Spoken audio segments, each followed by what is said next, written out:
Czasami się zdarza, że nie działa nam otwieranie szyby i trzeba będzie wymienić ten przycisk.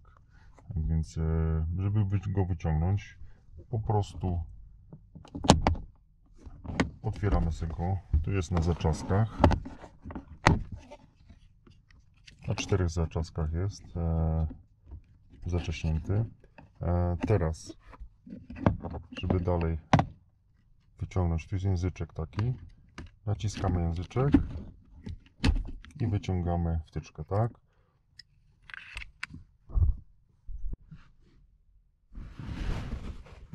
I teraz pokażę, jak to wyciągniemy. Tu są z każdej strony raz, dwa, 3, 4 takie wypusty.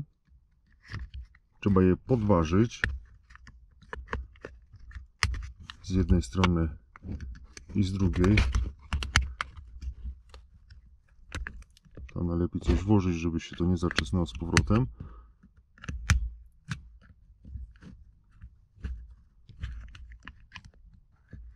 Tu jest, przytrzymać się, o, tu jest i wyciągamy.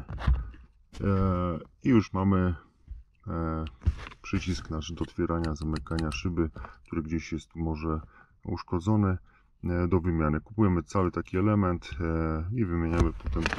Oczywiście składamy go tak samo jak wcześniej żeśmy go wyciągali, czyli też jest na kliknięcie.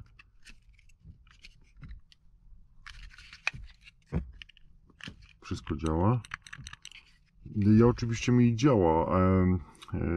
Pokazuję to, bo jakiś czas temu przestał mi działać.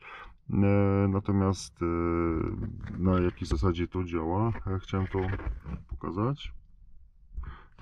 Jak już to zrobiliśmy, no to montujemy z powrotem wtyczkę.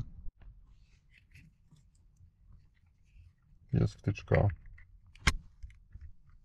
na kliknięcie i tak samo jak żeśmy to wcześniej wyciągali. Zaczynamy tu od tylnej strony.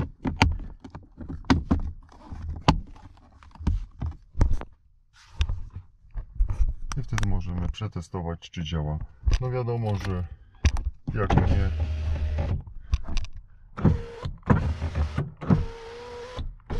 działało wcześniej, to i teraz będzie działało. Niemniej chodziło tylko o instruktaż i jak to zrobić, żeby było dobrze. Pozdrawiam.